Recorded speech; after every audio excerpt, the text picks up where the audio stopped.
At Sun, our priority is to support students' dreams and hobbies.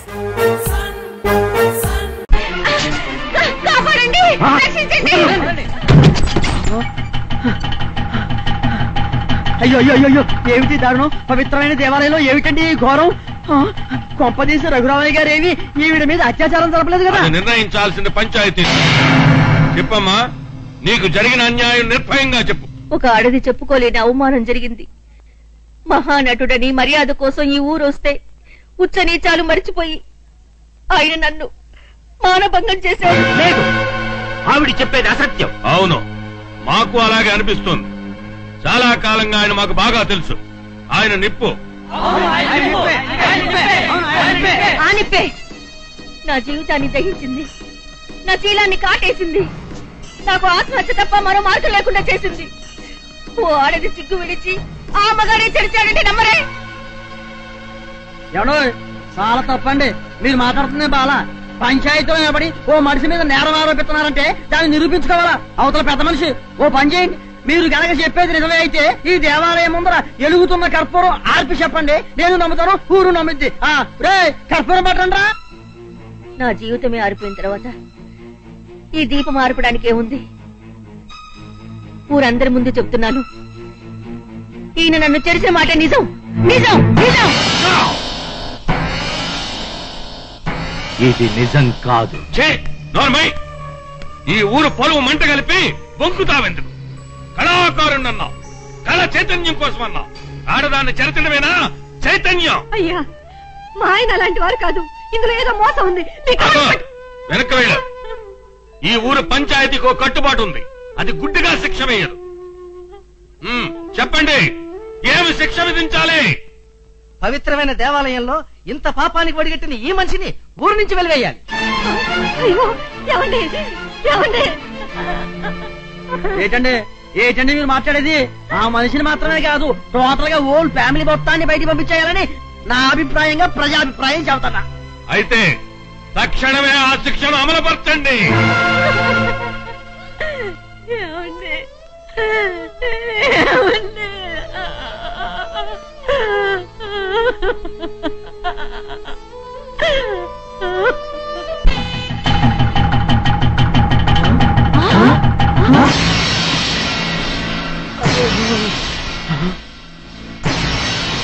చచ్చాడ్ర Chenchaiah.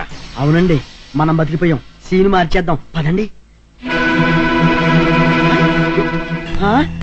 నేను ఏ పాపము చేయలేదు. ఈ మంగనాచి కబుర్లు ఎవరు నమ్ముతారు? వారిని దొంపదగా ఇంకెక్కడ చోట్లేనట్టు ఈ సెట్టుగా ఊరేసుకుని చావాలా? చేసిన సిగ్గుమాల పరికి తలెత్తుకోలేక ఊరేసి చచ్చాయి. ఆపండి, వాళ్ళని ఎక్కడ ఆపండి.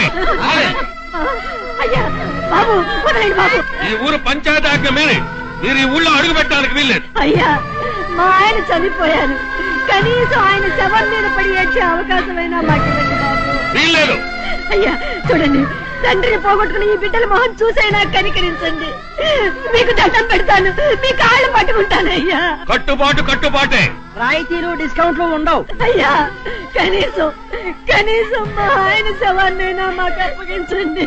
మనుషులు పోయిన నిర్ణయాలు మారో. ఈ శవాన్ని ఊరు శ్మశానంలో కాని సరిహద్దుల్లో కాని తగలబెట్టడానికి వీల్లేదు. ఊరుకోండి, మీరు మరీ అన్యాయంగా మాట్లాడతారు. ఆ మాత్రం ఆడ తెలియదే ఏది? శవాన్ని తీసుకెళ్లి ఏరే ఊళ్ళో కలుసుకోండమ్మా. రే, ఆ శవాన్ని దింపి వాళ్ళకి ఇచ్చేయండి రా. రే, నిదానం, నెప్పి పుట్టుకొని తెచ్చండి. అయ్యో, ఏమండి? ఏమండి?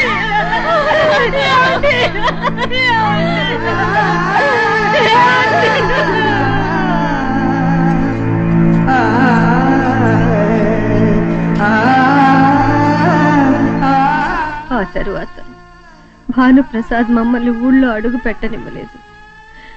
ఊరి చివర ఈ గుడిసేసుకుని నా కష్టంతో పిల్లల్ని పెంచి పెద్దవాళ్ళని చేశాను. కాని నా రెక్కల కష్టము రాణింపుకు రాలేదు. ఆదుకోవలసిన కొడుకు అదుపు బాధ్యతలు లేకుండా పెరిగాడు. వాడెప్పుడొస్తాడో ఎక్కడుంటాడో తెలీదు. పోనీ కూతురికి పెళ్లి చేస్తే అల్లుడైనా ఆదుకుంటాడని ఆశించాను.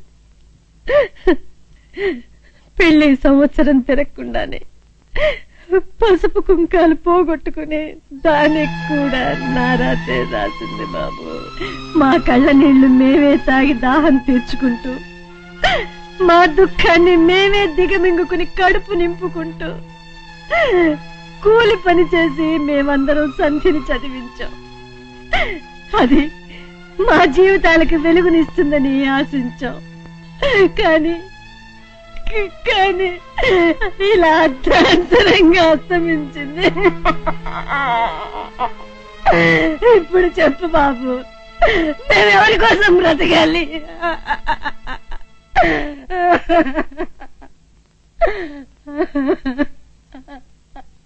చూడమ్మా, ప్రపంచంలో అతి సులువైందే ఓదార్పు మాటలు చెప్పడం. ఇప్పుడు నేనేం చెప్పినా మీ గుండె మంట చల్లారదు. రేపు మీద ఆశతోనే మనిషి బ్రతకాలి. చావు ఏ సమస్యకి పరిష్కారం కాదు. మీకు ఆసరా అవుతుందనుకున్న అమ్మాయి అర్ధాంతరంగా పోయిందని కుంగిపోవద్దు. మీకు ఆసరాగా నేనుంటాను. మీ కథ వినక ముందు సంధ్య నా జీవితానికి ఏ గమ్యం లేకుండా చేసిపోయిందని విచారించాను. కానీ సంధ్య నన్ను చేర్చాల్సిన గమ్యానికే చేర్చింది.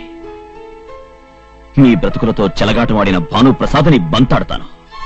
వాడి కొడుకు చేత ఈ పిల్లమెళ్ళలో 3 ముళ్ళు కట్టిస్తాను. మళ్లీ మీరు ఈ ఊళ్ళో గౌరవంగా బతికేలా చేస్తాను. ఇదే నేను సంధ్యకిచ్చే తర్పణం. అయ్యా, తమన్నెవరో తలుచుకుంటున్నారండి. ఈయన గారిని ఎవరు తలుచుకుంటారండి? తలుచుకుంటే మా అయితే ఈ ఊళ్ళోకి హీరో లాగా వచ్చిన రాజా తలుచుకోవాలా, లేకపోతే ఈయన గారి సెకండ్ సెట్ తలుచుకోవాలా? చెంచయ్య సిరిగిపోద్ది. నా సిరుగు సంగతి సరే, ముందు మీ సిరుగు సంగతి చూసుకోండి. చూసేసా, మీరు చెప్పండి. చెప్పడానికి ఏముందండి, ఆసుపత్రిలో పేషెంట్ మెడలో గొలుసు దొంగిలించడానికి దొంగోడు వచ్చాడు. వాడే పొడిచి పారిపోయాడని కేసు క్లోజ్ చేశాం. వెరీ గుడ్, వెరీ గుడ్, చాలా మంచి పని చేశావు. అయ్యా, మరి నా ప్రమోషన్? ఓ, హైదరాబాద్ నేను ట్రై చేసుకొస్తా. నిన్ను మా ఊరికి ఎస్పీగా ట్రాన్స్ఫర్ చేయిస్తా. మరి అదే, మీకు పాపం పెరిగినట్టు సంపాదన పెరిగింది కానండి, ఈ మాత్రం కిడ్నీ పెరగల. ఎస్ఐకి ప్రమోషన్ వస్తే సిఐ అవుతాడు కానీ ఎస్పీ కాడు. ఓ, అలాగా సీఏగా సరిపెట్టేసుకో. ఓకే, వెళ్ళరా. ఏమయ్యా, చెప్పండి. వాడి ముందు నా పరువు తీస్తే నీకేమొస్తాయా? పరువా? అది మన ఏరియాలో లేదు కదండి. మీరు భలే కామెడీ చేస్తారండి.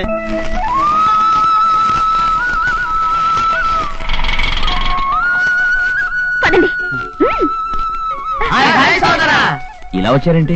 నువ్వు అక్కడికి రాలేదు కాబట్టి మేము ఇక్కడికి వచ్చేసాం. రాముడు ఎక్కడుంటే ఈ బాణం సైన్యానికి అక్కడే అయోధ్య. ఏంటన్నా, మేము ఉండగా నువ్వు కష్టపడటం? ఓ కార్డు ముక్క రాస్తే వచ్చి వాడిపోయేవాళ్ళంగా. లే, నువ్వు తప్పుకో, లే. మీకెందుకు శ్రమ? అలా నువ్వు అనుకుంటే ఆకలితో మేమంతా ఎప్పుడో సచ్చుండేవాళ్ళం. ఓయ్, నీ చేత తాళి కట్టించుకోలేదు, కడుపున నీ బిడ్డను మోయలేదు. ఆ 2 తప్ప మొగుడికి చేయాల్సిన సేవలన్నీ చేశాను. నాకు కూడా తెలియకుండా ఇన్ని రోజులు ఇక్కడెందుకు ఉండిపోయావు?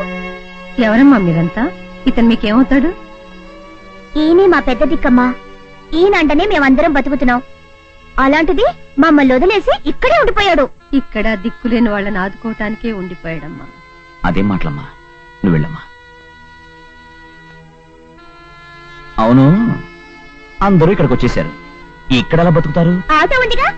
రచ్చబండ నుంచి బస్ రోడ్ వరకు పాయింట్ టు పాయింట్ కొడితే మా పొట్టలు నిండిపోతాయి. అంతకు మించి నిన్ను చూస్తుంటే మా గుండెలే నిండిపోతాయి. నువ్వు లేని ఆ ఊరు మాకు దేవుడు లేని దేవాలయంలా ఉందయ్యా. రాజా, సంధ్య, నా వల్ల మీకెన్ని ఇబ్బందులు? ఇదే ఇబ్బంది కాదు, ఆనందం. అరే, చెయ్యంత కాయలు కాచిపోయాయి. నన్ను ప్రేమించి ప్రేమలో ఉండే ఆనందాన్ని ఏది పొందలేదు. కష్టాల్ని కొని తెచ్చుకున్నారు.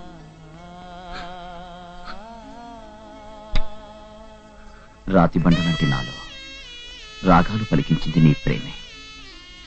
నా జీవితానికి ఈ తృప్తి చాలు. రాజా,